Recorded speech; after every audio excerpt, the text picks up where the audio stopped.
कई माताओं की आदत होती है, जब शंकर भगवान को बेलपत्र चढ़ाती है तो उस बेलपत्र पर ओम लिख देती है या चंदन लगा देती है या बीच पत्ती पर थोड़ा सा कुछ भी लगाएगी।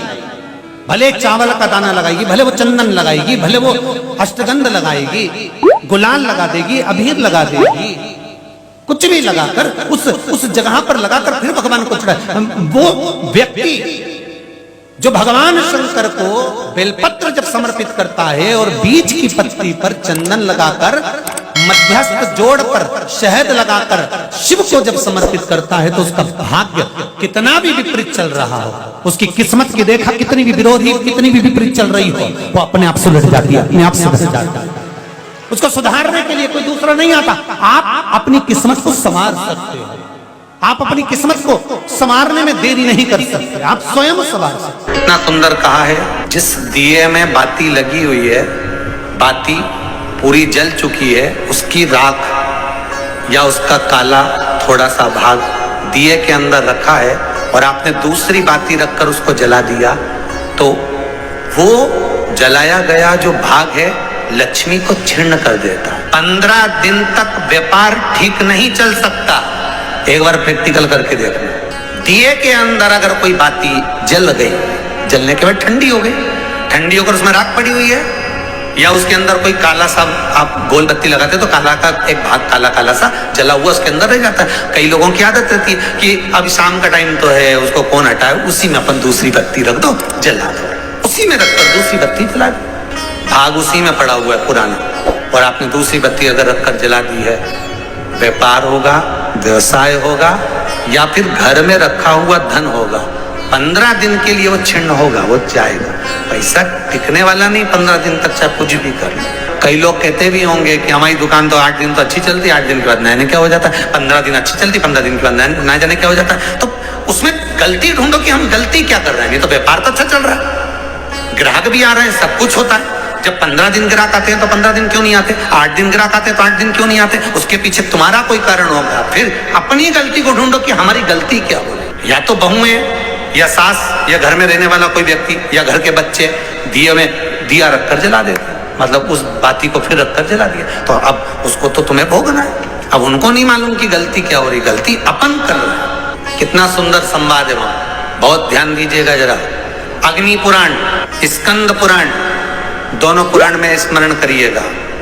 कार्तिक खंड स्कंद पुराण का पढ़िए और अग्नि पुराण का भाग पढ़िए। बेलपत्री का पेड़ हो, पीपल का पेड़ हो, बड़ का वृक्ष हो, चाहे आंवले का वृक्ष हो, चाहे घर मंदिर से बाहर जाकर, अर्थात घर से बाहर जाकर, मंदिर से बाहर जाकर खुले में अगर आप कोई दिया जला रहे हो, दीप प्रकट कर रहे हो, तो उसमें इतना घी इतना तेल मत डालकर जलाना कि दिया ठंडा हो जाए और तेल और घी उसमें पड़ा की पड़ा रह जाए। कई बार आपके साथ में भी हुआ होगा, आप दशा माता की पूजन करने गए हो या पीपल की पूजन करने गए हो या वृक्ष की पूजन करने गए, आंवले की पूजन करने गए, बेलपत्री का पूजन करने गए, तुमने तो दिए में घी डाल लिया ज्यादा, बत्ती भी लगा दी तुमने और इस भाव से लगाई कि जलेगा थोड़ी देर तक, और मालूम पड़े तुम्हारी पूजन हुई, हवा का वेग आया, दिया ठंडा हो गया और उसमें घी पड़ा रह गया, उसमें तेल पड़ा रह गया। महाराज, जिस व्यक्ति ने दिया लगाया,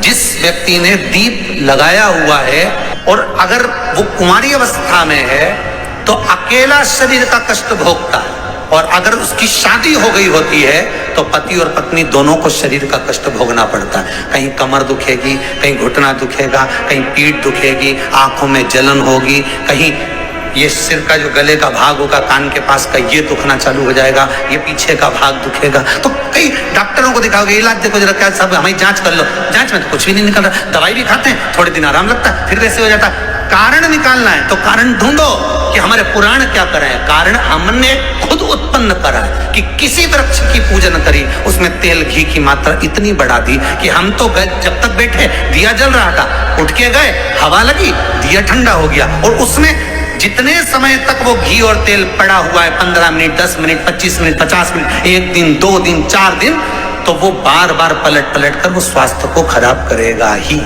चाहे कुछ भी कर लो, कितनी भी जांच करो। ध्यान दीजिएगा, जीवन में अगर कहीं अशांति का अनुभव होता है, मन को शांति नहीं रहती, बार बार ऐसा लगता है कि रोना आ रहा है, कुछ घर में अच्छा नहीं लग रहा, कहीं आंख फटक रही है, कहीं कोई पड़क रहा है, तो कभी ऐसा लगे एक सफेद फूल पुष्प कुंदकेश्वर महादेव के नाम से अपने घर में से लेकर घुमाकर शिव जी को समर्पित कर कर आ जाओ। वापिस आओगे ना तो रुआसा सा मन होगा, ना मन में अशांति होगी। इतना पावर बाबा दे देंगे कुंदकेश्वर महादेव कि आपको खुद अनुभव हो जाएगा। केवल एक पुष्प श्वेत कुंदकेश्वर महादेव। कुंदकेश्वर महादेव कोई साधारण नहीं है। जिनके घर में ज्यादा रोग हो, बीमारी हो, ज्यादा तकलीफें आ रही हो, कष्ट बढ़ रहा हो, बीमारियां बढ़ रही हो, या भय लग रहा हो, डर लग रहा हो, हृदय चित्त में कहीं ना कहीं आपको भय का भान हो रहा हो, तो एक लोटा पानी एक कलश में जल भर कर रख लीजिए और रात भर उसको रखे रहने दो। नवरात्र चल रहा है, उस कलश को रात भर रखकर सुबह सुबह उस कलश में एक बेलपत्र डालकर उस जल को नीम के पेड़ के नीचे, जहां नवरात्रे में नीम के पेड़ के नीचे सारी विद्याएं, आद्य शक्तियां, सारी देवी उस नीम के पेड़ के नीचे विराजमान रहती हैं। उस कलश में एक बेलपत्र डालकर रात भर रखकर उस जल को पूरे घर में घुमाकर उस नीम के पेड़ के नीचे समर्पित कर दीजिए महाराज। घर में भय लगना बंद हो जाएगा, कोई बड़ी बीमारी आपको घेरेगी नहीं और उस बीमारी से, उस रोग से आप मुक्त रहेंगे। उस बीमारी से, उस रोग से आप मुक्त पाएंगे। शंकर भगवान पे चढ़ा हुआ जल जो बहकर जाता है उसको 3 जगह पर जरूर लगाना चाहिए। ध्यान से सुनिएगा। 9 ग्रह जो शरीर पर राहु, केतु, मंगल, बुध, शनि परेशान करते हैं, उसकी समाप्ति के लिए। शिव पर चढ़ा हुआ जल नैनों पर, कंठ पर, मस्तिष्क पर, 3 जगह पर, जिसके प्रतिदिन शिव पर चढ़ा हुआ जल लगता है उसको कभी 9 ग्रह परेशान नहीं कर सकते। शंकर की कृपा बरसती। शंकर भगवान पर क्या तांबे के लोटे से ही जल चढ़ाना चाहिए, स्टील के लोटे से नहीं?